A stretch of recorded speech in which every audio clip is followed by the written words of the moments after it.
사도행전 묵상의 마지막 한 주간은요, 바울이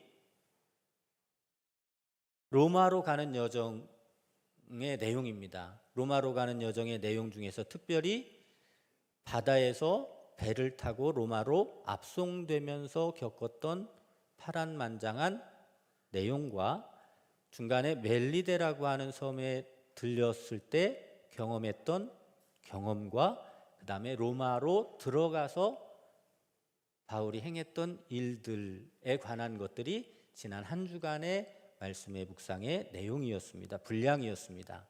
그래서 오늘 저는 그 말씀의 내용을 가지고 바울에게 배워야 할 점, 그리고 바울에게 우리가 본받아야 할 점이 무엇인가를 같이 생각을 해보려고 합니다. 주님을 만나기 전에는 바울이 굉장히 똑똑한 사람이고 자기 주장이 강한 사람이고 자기 고집이 센 사람이에요. 그는 자기의 삶의 주인을 자기라고 생각하고 자기의 뜻과 생각대로 말하고 행동하면서 자기의 삶을 살아왔습니다. 그러다 어느 순간에 어떤 장소에서 주님을 만나게 됩니다. 그것이 다메섹이라고 하는 곳이었습니다. 그리고 난 이후에 바울의 삶은요 180도 완전히 달라진 삶을 살게 됩니다. 그 이후로는 더 이상 자기 삶의 주인이 자기가 아니라 주님이라고 고백을 합니다. 예수님을 만난 이후의 삶은 더 이상 자기의 뜻과 고집대로 움직이고 말하는 것이 아니라 주님이 행하게 하시는 대로, 주님이 명령하시는 대로 그 음성을 듣고 행하는 삶을 살게 됩니다.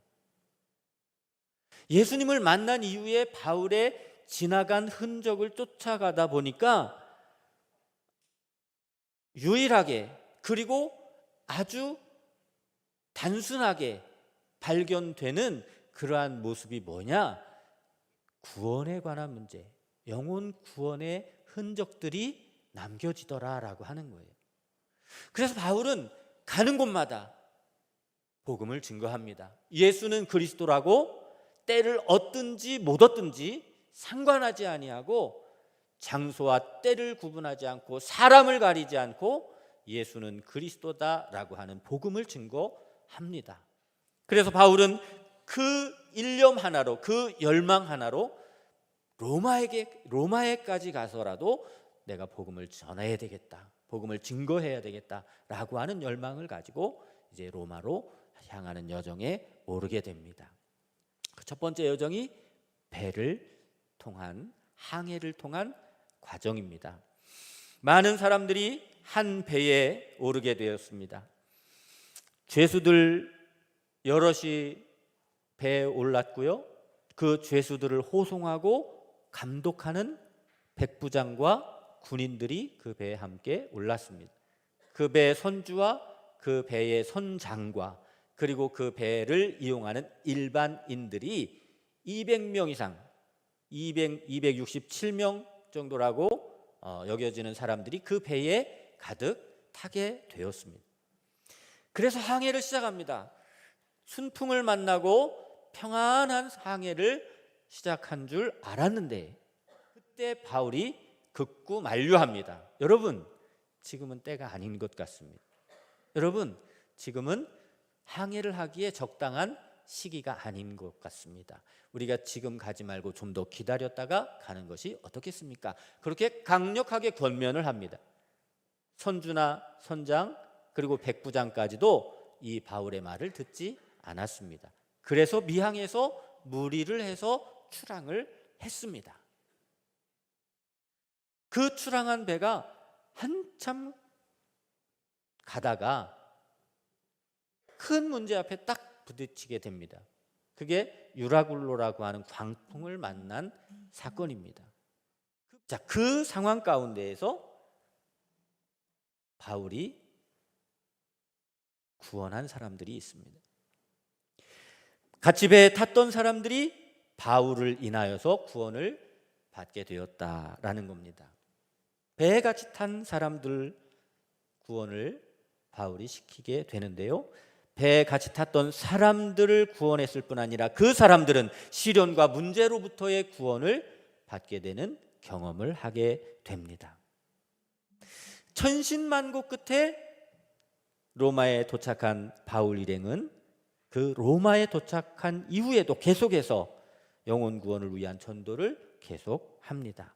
자, 이제 바울이 지나가고 난 흔적 가운데 누구를 구원했고 무엇으로부터 구원했는지에 대한 흔적을 한 가지씩 생각을 해보겠습니다. 첫 번째, 함께 배에 탔던 사람들을 구원했습니다. 이 사람들은 시련과 문제로부터의 구원을 경험하게 되었습니다. 인생을 살다 보면 크고 작은 시련과 그리고 어려움이 찾아옵니다.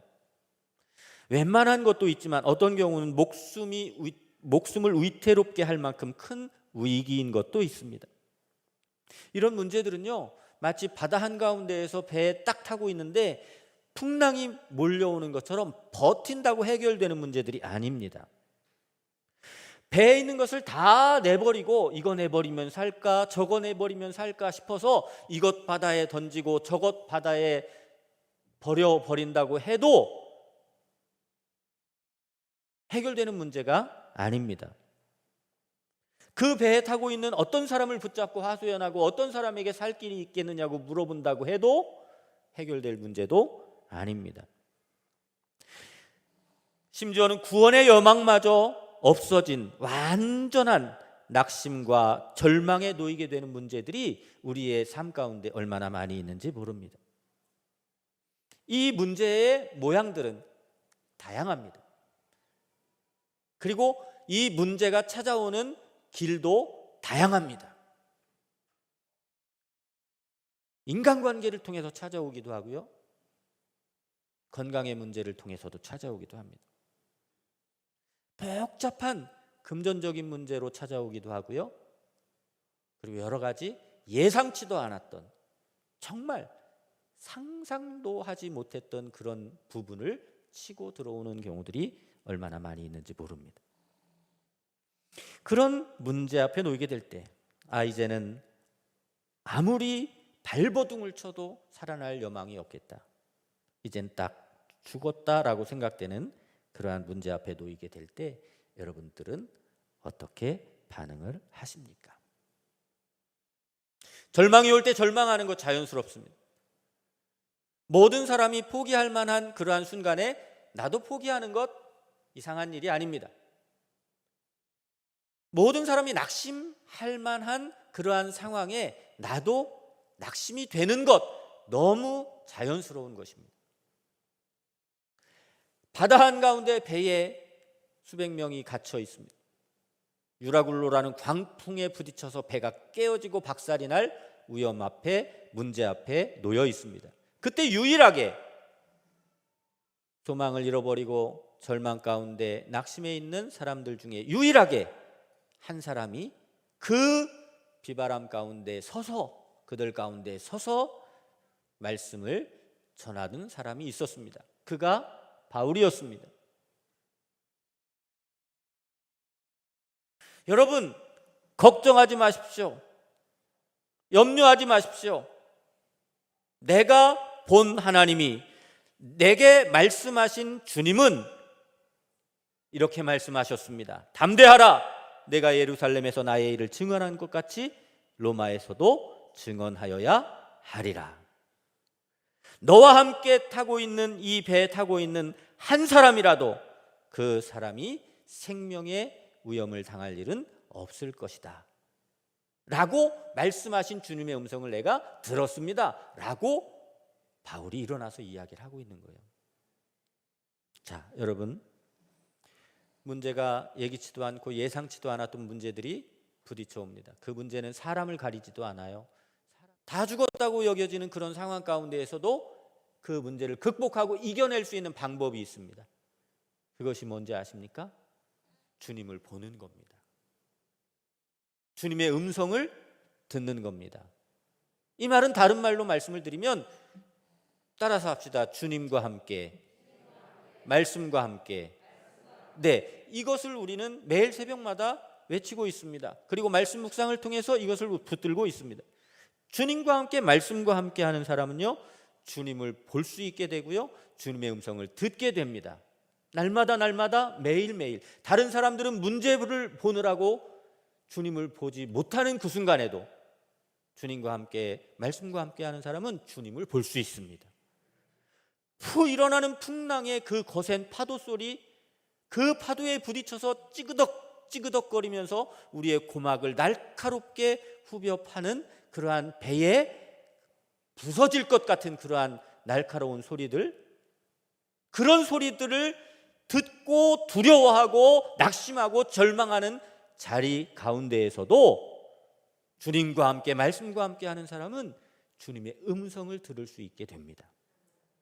그 주님을 보고 주님을 듣는 것이 우리가 시련과 문제로부터 이기고 극복할 수 있는, 구원받을 수 있는 유일한 방법임을 여러분 기억하시기를 간절히 바랍니다.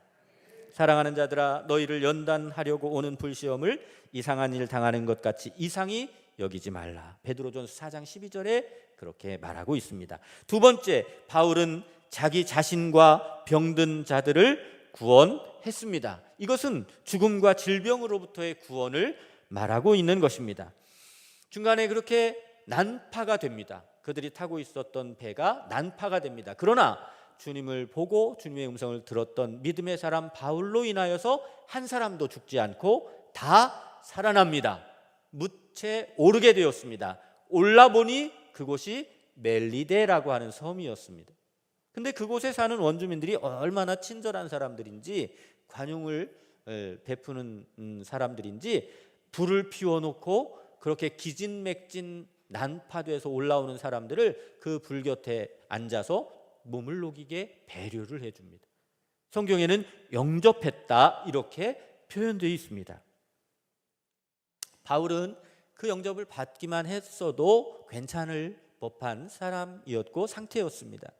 왜냐하면 바다에서 그 문제와 싸우느라고 기진맥진해 있는 상태거든요. 지금 온 몸에 물을 뒤집어 썼고 헤엄을 쳐야 했고, 날씨는 춥고, 기력은 먹지 못해서 소진됐고, 마지막에 한 끼를 먹기는 했지만 어쨌든 충분한 영양이 공급되어 있지 못했고, 그러니까 곧 살아났다, 뭇에 올라왔다라고 하는 안도감, 따뜻한 불에 앉아서 따뜻한 불을 쬐다 보면 확 풀어질 수도 있었던 그런 상황에서도요, 바울은 뭐를 했다고 그랬냐면 나무 장작을 가져다가 그 불에 올려놓는 일을 했다 이렇게 이야기를 합니다.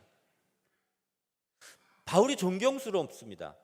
제 개인적으로 볼 때는 바울이 굉장히 존경스러워요. 어떤 면이 존경스럽냐?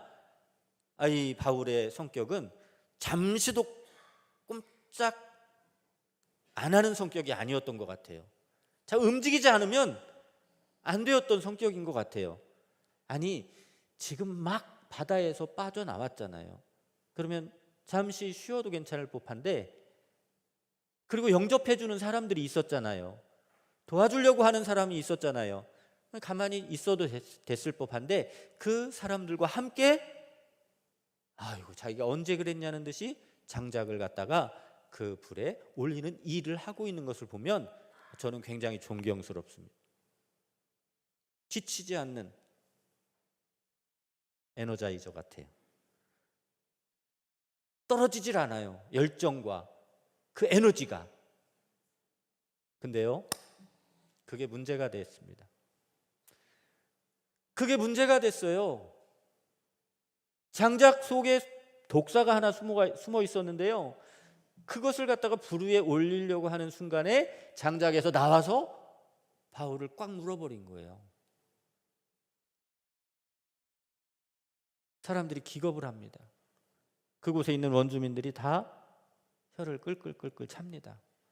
아이고, 저건 독사인데, 저거에 물리면 100% 죽는데, 저거에 물렸다가 살아난 사람이 한 사람도 없는데, 내 경험으로는 내가 본 바에 의하면 팅팅 붓다가 수천 회에 꼬꾸라져서 다 죽었는데, 그러면서 웅성웅성 하는 거예요. 그때 바울이 어떻게 행동합니까? 그 물고 있는 뱀을 장작불 위로 가져가서 툭 털어버리고 아무것도 아닌 것처럼 다시 멀쩡하게 이상이 없는 그러한 모습을 사람들에게 보여줍니다. 여러분 상상이 되십니까? 이런 상황이 상상이 되십니까? 혹시 믿어지십니까? 이 상황이 있을 수 있는 일이라고 여지를 가질만 하십니까? 여러분, 이 상황은요 도저히 일어날 수 없는 상황이 일어난 거예요. 지금 도저히 있을 수 없는 일이 벌어진 거예요. 사람들의 상식에 의하면 바울은 둬야 마땅한 거예요. 사람들의 상식의 경험에 의하면 바울은 수초 내에 꼬꾸라져서 죽어야 돼요. 그런데 바울은 아무렇지도 않습니다. 어떻게 이럴 수 있죠? 어떻게 이런 일이 가능하죠? 여기에서 우리의 입을 통해서, 다른 사람의 입을 통해서 고백될 수밖에 없게 만드는 한마디가 여기에서 나오게 되는 거예요. 이거는 하나님이 하신 일이다. 이건 하나님 외에는 이런 일이 일어나게 할 분이 없다. 믿는 사람이든 믿지 않는 사람이든 어느 누구의 입을 통해서라도 하나님의 이름이 높여지고 하나님의 하신 일이 보여지고 기억될 수 있도록 하나님이 그렇게 일을 만드셨다 라는 설명밖에 할 수가 없는 상황인 거예요. 여러분, 자타 또는 다른 사람이 자타가 공인하는 그러한 죽을 상황, 안 되는 상황, 실패할 상황, 가로막힌 상황, 죽었다 깨나도 이건 돌파할 수 없는 그러한 우겨싸임에 혹시 당해 있다고 느끼시는 분이 계십니까? 어느 누구에게 부탁을 하고 청을 해도 해결되지 않고 수없이 많은 돈을 들이고 수없이 많은 그러한 기술의 그러한 혜택을 받아보려고 한들 이거는 틀렸어. 그런 예도 없고 이건 100%야 라고 여겨지는 그런 문제 앞에 혹시 놓여 있는 분이 계십니까?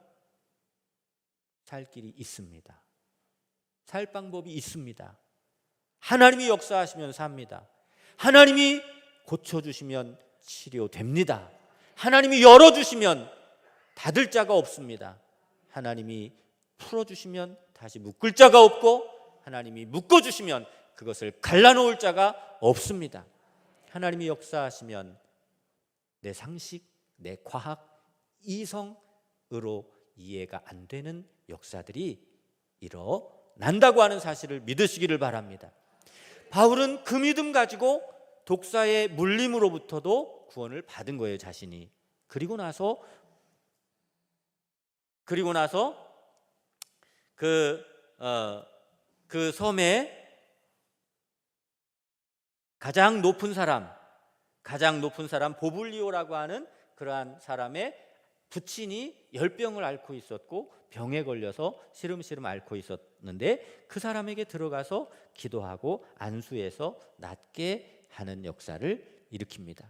그러니 내가 하나님을 믿음으로 내가 죽음으로부터 구원을 받고 내가 병든 자를 위해서 예수 그리스도의 이름을 붙들고 기도하고 선포하고 그리고 안수하고 주님의 이름 안에 있는 권세를 드러냈더니 죽어가던 그 병자가 살아나는 역사가 나타나게 되더라라는 것을 우리가 바울을 통해서 알 수 있게 됩니다.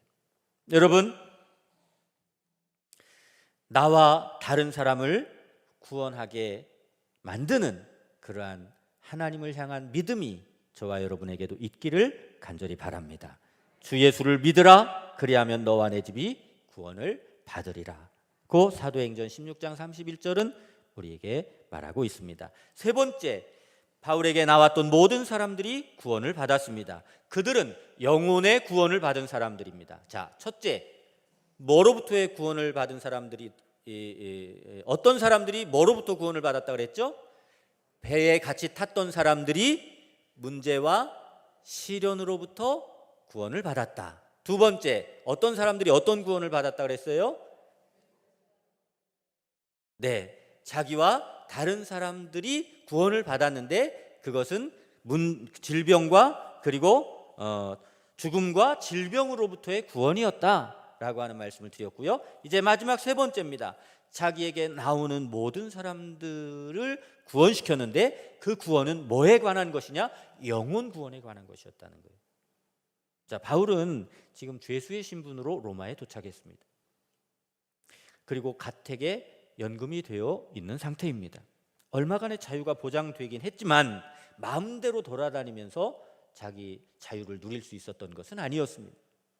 아마 바울은요, 아까도 말씀을 드린 것처럼 그럴 수만 있었다면 온 로마 시내를 활개치며 돌아다니고 구석구석 찾아다니면서 아마 복음을 전했을 거예요. 그런데 지금은 외부적인 그러한 힘에 의해서 다 가로막혀 있습니다.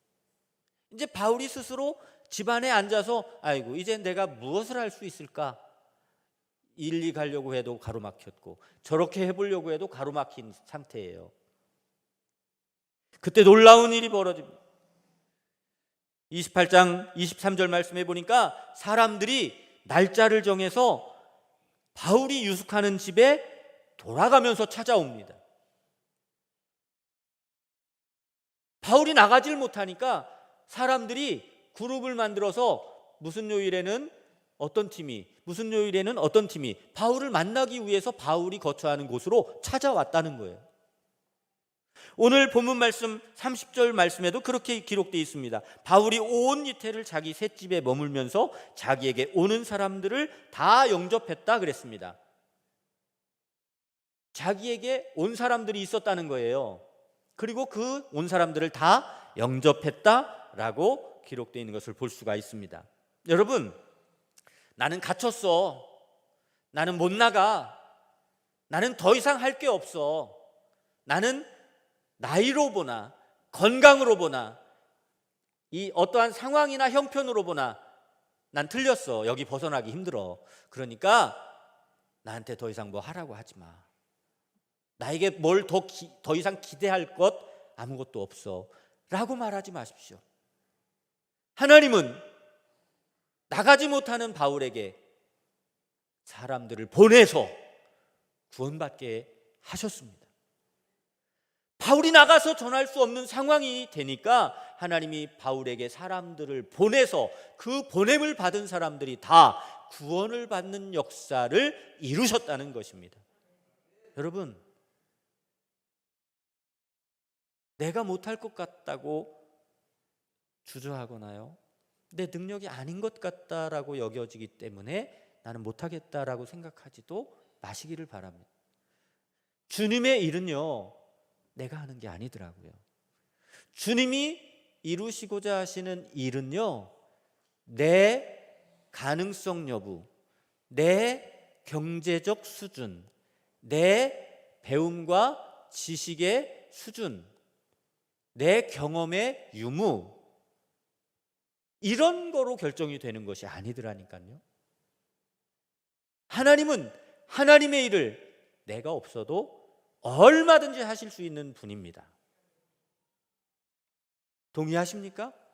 하나님은 하나님의 일을 내가 없어도 얼마든지 행하실 능력이 있는 분이고 행하실 수 있는 분이라고 하는 사실입니다. 그런데 여러분, 그 하나님의 속마음을 아십니까? 아니야. 나는 내 일을 바로 너를 통해서 이루고 싶어. 아니야. 너 못한다고 하지 마. 나이 많다고 이야기하지 마. 기력이 떨어졌다고 생각하지 마. 몸이 병들어서 움직일 수 없다고 이야기하지 마. 성격이 특별해서 뭐가 나서 다른 사람과의 관계가 어렵다고 이야기하지 마. 그것 때문에 내가 주의 일을 할 수 없다고 이야기하지 마. 나는 네가 없어도 내 일을 하겠지만 그러나 내 마음 아니? 나는 꼭 너를 통해서 내 일을 하고 싶어. 이게 오늘 하나님이 저와 여러분에게 하시는 말씀임을 들으실 수 있기를 바랍니다. 네가 그럴 상황이 형편이 안 돼? 염려하지 마. 내가 사람들을 보내서라도 그 일을 이룰 수 있도록 할 거야. 여러분, 바울이 그렇게 찾아오는 사람들에게 무엇을 했나요? 그렇게 찾아온 사람들에게 바울이 무엇을 가르쳤나요? 주 예수 그리스도에 관한 모든 것을 담대하게 거침없이 가르치더라. 성경은 그렇게 이야기를 합니다. 내가 찾아나갈 방법이 막히니까 사람들을 보내주셔서 하나님 감사합니다. 이것이 또한 나의 사역의 지경이었군요. 이것이 또한 나에게 내가 해야 할 사역의 그러한 한 부분이었군요. 그러면서 힘을 다해서 주 예수 그리스도에 관한 모든 것, 그리고 하나님의 나라를 전파하는데 담대하게 거침없이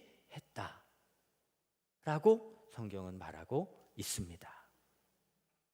하나님이 나를 통해서 이루시고자 하시는 것이 무엇인지를 분별하고 그 뜻을 이루어드리는 저와 여러분이 될 수 있기를 간절히 바랍니다.